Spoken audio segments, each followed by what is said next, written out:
Hello friends, pattern सीखने की इस सीरीज में आज हम देख रहे हैं पैटर्न नंबर 60। तो उसके लिए सबसे पहले हम सीआर और एससीआर स्टेटमेंट लिख देते हैं ताकि हमें कोई प्रीवियस आउटपुट दिखाई ना दे, और लास्ट में हम गेट सीएच स्टेटमेंट लिख देते हैं। अभी पैटर्न को हम ध्यान से देखें तो उसके अंदर टोटल 7 रोज है और हर एक रो के अंदर हमें different number of stars print करवाने हैं। लेट अस से रो नंबर 1 के अंदर हमें 4 स्टार प्रिंट करवाने हैं, रो नंबर 2 के अंदर हमें 8 स्टार प्रिंट करवाने हैं, रो नंबर 3 के अंदर हमें 9 स्टार प्रिंट करवाने हैं, रो नंबर 4 के अंदर हमें 7 स्टार प्रिंट करवाने हैं, रो नंबर 5 के अंदर हमें 5 स्टार प्रिंट करवाने हैं, रो नंबर 6 के अंदर हमें 3 स्टार प्रिंट करवाने हैं और रो नंबर 7 के अंदर हमें 1 स्टार प्रिंट करवाना है। यानी कि एक रो के अंदर हमें मैक्सिमम 9 स्टार प्रिंट करवाने हैं, और अगर एक स्टार को हम एक कॉलम के तौर पे ट्रीट करें तो हमें मैक्सिमम 9 कॉलम्स चाहिए। यानी कि इस पैटर्न को हमें 7 क्रॉस 9 ग्रिड के अंदर प्रिंट करवाना है। और पैटर्न के इंट्रोडक्शन के अंदर हमने देखा था कि ग्रिड को कैसे प्रिंट करवाए। तो उसके लिए हम यहाँ पे एक फॉर लूप ले लेते हैं, जिस फॉर लूप के अंदर हम मैसेज के तौर पे लिखते हैं कि i is equals to 1, i less than और इक्वल्स टू 7 और i प्लस प्लस, जहां पे i और कुछ नहीं लेकिन रो की वैल्यू रिप्रेजेंट कर रहा है। उसके अंदर हम एक और फॉर लूप ले लेते हैं जहां पे हम मैसेज के तौर पे लिखते हैं कि j is equals to 1, j less than और इक्वल्स टू 9 और j प्लस प्लस, जहां पे j और कुछ नहीं लेकिन कॉलम की वैल्यू रिप्रेजेंट कर रहा है। और दूसरे फॉर लूप के अंदर हम एक प्रिंटफ स्टेटमेंट लिखते हैं, जिस प्रिंटफ स्टेटमेंट की मदद से हम स्टार को प्रिंट करवाते हैं। अभी जब i की वैल्यू 1 होगी उस वक्त j का लूप 9 बार एग्जीक्यूट होगा और वो हमें 9 स्टार प्रिंट करके देगा, और हमें एक रो के अंदर मैक्सिमम 9 स्टार ही प्रिंट करवाने। यानी कि ये 9 स्टार प्रिंट हो जाए उसके बाद हम एक प्रिंटफ स्टेटमेंट लिखते हैं, जिस प्रिंटफ स्टेटमेंट के अंदर हम स्लैश n लिखते हैं ताकि हमारा कंट्रोल नई लाइन में आ जाए। अभी i का लूप टोटल 7 बार एग्जीक्यूट होता है और वो हर एक बार j के लूप को 9 बार एग्जीक्यूट करेगा। यानी कि j वाले लूप के अंदर जो प्रिंटफ स्टेटमेंट लिखा है वो प्रिंटफ स्टेटमेंट 63 टाइम एग्जीक्यूट होगा। यानी कि हमें 63 स्टार्स 7 क्रॉस 9 ग्रिड के अंदर प्रिंट होके मिलेंगे। नाउ लूप के अंदर जो हमने दो वेरिएबल यूज किए हैं i एंड j, उसको हम ऊपर डिक्लेयर कर देते हैं। लेट अस से integer i as well as j and then program को टेस्ट कर देते हैं। तो हमें 7 क्रॉस 9 ग्रिड के अंदर सभी जगह पे स्टार प्रिंट होके मिल रहे हैं, जो कि परफेक्टली सही है। पर हमें सभी जगह पे स्टार प्रिंट नहीं करवाने, कुछ जगह पे स्पेस भी प्रिंट करवानी है। तो उसके लिए हमें पैटर्न को फिर से एक बार एनालाइज करना पड़ेगा। सो अभी हमने देखा कि रो की वैल्यू हम i से रिप्रेजेंट कर रहे हैं और कॉलम की वैल्यू हम j से रिप्रेजेंट कर रहे हैं, और हर एक i की कुछ j की वैल्यू के लिए हमें स्टार प्रिंट करवाना है, तो कुछ j की वैल्यू के लिए हमें स्पेस प्रिंट करवानी है। तो अभी हम देख लेते हैं कि कौन सी j की वैल्यू के लिए हमें स्टार प्रिंट करवाना है, तो कौन सी j की वैल्यू के लिए हमें स्पेस प्रिंट करवानी है। तो i इज इक्वल्स टू 1 के लिए j की value 2 as well as j की value 3 as well as j की value 7 as well as j की वैल्यू 8 हो, तब हमें स्टार प्रिंट करवाना है, अदरवाइज हमें स्पेस प्रिंट करवानी है। i इज इक्वल्स टू 2 के लिए j की वैल्यू 5 ना हो तब हमें स्टार प्रिंट करवाना है, अदरवाइज हमें स्पेस प्रिंट करवानी है। यानी कि उसके लिए मैं सिंपली लिख दूं कि j इज इक्वल्स टू 5 हो तब हमें स्पेस प्रिंट करवाना है, और अगर वो ना हो यानी कि हम उसको कॉम्प्लीमेंट कर देते हैं और तब हमें स्टार को प्रिंट करवाना है। i इज इक्वल्स टू 3 के लिए हमें सभी j की वैल्यू के लिए स्टार प्रिंट करवाना है। i इज इक्वल्स टू 4 के लिए j की वैल्यू ग्रेटर देन और इक्वल्स टू 2 हो, as well as less than और इक्वल्स टू 8 हो, तब हमें स्टार को प्रिंट करवाना है, अदरवाइज हमें स्पेस को प्रिंट करवानी है। i इज इक्वल्स टू 5 के लिए j की वैल्यू ग्रेटर देन और इक्वल्स टू 3 हो, या फिर j की वैल्यू लेस देन और इक्वल्स टू 7 हो, तब हमें स्टार को प्रिंट करवाना है, अदरवाइज हमें स्पेस को प्रिंट करवाना है। i इज इक्वल्स टू 6 के लिए j की वैल्यू ग्रेटर देन और इक्वल्स टू 4 हो, एज वेल एज j की वैल्यू लेस देन और इक्वल्स टू 6 हो, तब हमें स्टार को प्रिंट करवाना है, अदरवाइज हमें स्पेस को प्रिंट करवाना है। i इज इक्वल्स टू 7 के लिए j की वैल्यू 5 हो तब हमें स्टार को प्रिंट करवाना है, अदरवाइज हमें स्पेस को प्रिंट करवाना है।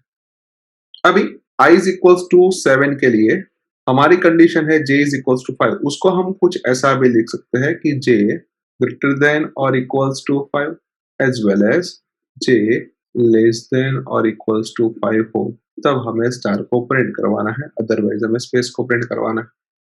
Same way i is equals to 3 के लिए हम कुछ ऐसा लिख सकते हैं कि j ग्रेटर देन और equals to 1 as well as j less than और इक्वल्स टू 9 हो तब हमें स्टार को प्रिंट करवाना है, अदरवाइज हमें स्पेस को प्रिंट करवाना है। यानी i इज इक्वल्स टू 3 से i इज इक्वल्स टू 7 के लिए हम कुछ कॉमनली ऐसा लिख सकते हैं कि j ग्रेटर देन और इक्वल्स टू x हो as well as j less than और इक्वल्स टू y हो तब हमें स्टार को प्रिंट करवाना है, अदरवाइज हमें स्पेस को प्रिंट करवाना है।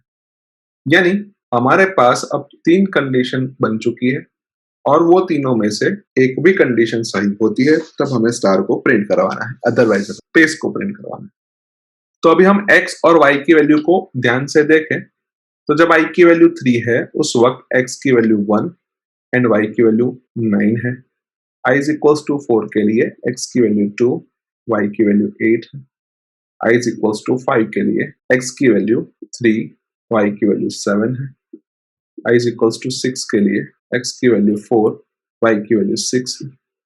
i इज इक्वल्स टू 7 के लिए x की वैल्यू 5 एंड y की वैल्यू भी 5।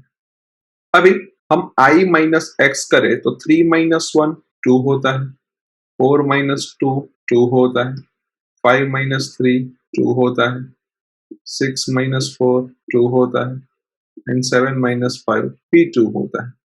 यानी कि हम सिंपली ऐसा लिख सकते हैं कि i माइनस x 2 होता है और अगर हम x की वैल्यू डिराइव करें तो x की वैल्यू i माइनस 2 के बराबर होती है।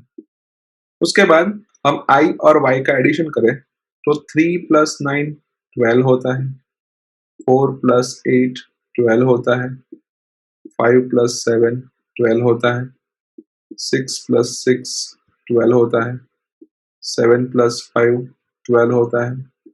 यानी कि हम सिंपली ऐसा लिख सकते हैं कि i plus y is equals to 12 और अगर हम y की वैल्यू डिराइव करें तो y की वैल्यू 12 माइनस i के बराबर होती है। अभी हमने प्रोग्राम के अंदर 2 फॉर लूप लिखे थे जिसमें से पहला फॉर लूप i यानी कि रो के लिए था एंड दूसरा फॉर लूप j यानी कि कॉलम के लिए था। और दूसरे फॉर लूप के अंदर हमने एक प्रिंटफ स्टेटमेंट लिखा था जिस प्रिंटफ स्टेटमेंट की मदद से हमने स्टार को प्रिंट करवाया।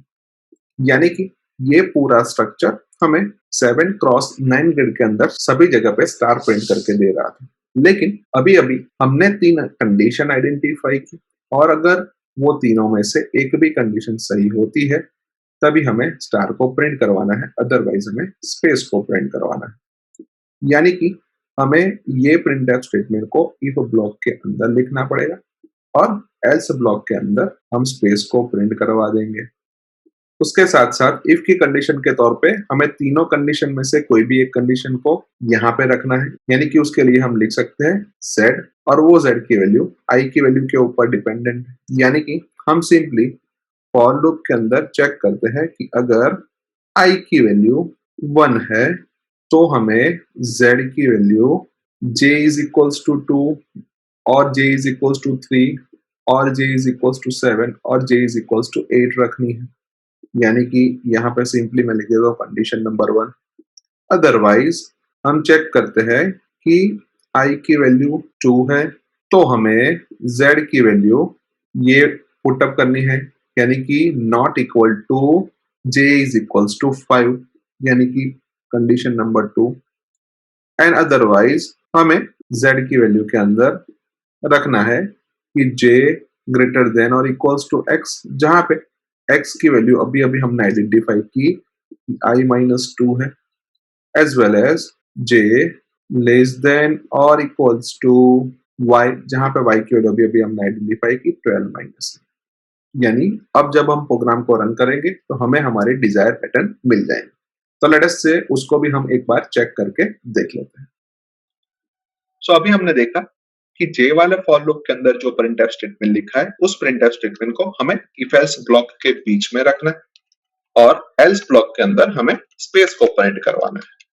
उसके साथ साथ हमें इफ की कंडीशन के तौर पे रखना है कि z और वो z की वैल्यू i की वैल्यू के ऊपर डिपेंडेंट है, यानी कि हम चेक करते हैं कि i की वैल्यू क्या है। अगर i की वैल्यू 1 है तब हमें z की value j is equals to 2 या फिर j इज इक्वल्स टू 3 या फिर j इज इक्वल्स टू 7 या फिर j इज इक्वल्स टू 8 रखनी है। अदरवाइज हम फिर से i की वैल्यू को चेक करते हैं कि अगर i की वैल्यू 2 है तब हमें z की value not j is equals to 5 रखनी है। एंड लास्ट में हमें z की value j greater than or equals to I minus 2 as well as j less than or equals to 12 minus I रखनी है। अभी लूप के अंदर हमने जो z नाम के वेरिएबल का यूज किया है वो z नाम के वेरिएबल को हम ऊपर डिक्लेयर कर देते हैं, लेट अस से integer z, and then program को टेस्ट कर देते हैं। तो हमें हमारी डिजायर पैटर्न 7 क्रॉस 9 ग्रिड के अंदर प्रिंट होकर मिल रही है, जो कि परफेक्टली सही है। यानी कि हम ऐसा कह सकते हैं कि इस प्रोग्राम के थ्रू हम पैटर्न नंबर 60 यानी कि हार्ट शेप की पैटर्न को इजीली प्रिंट करवा सकते हैं। सो आई होप कि आपको इस प्रोग्राम के अंदर अच्छी तरीके से समझ आ चुकी होगी। आज के वीडियो में बस इतना ही, नेक्स्ट वीडियो में फिर से मिलेंगे। Thank you very much.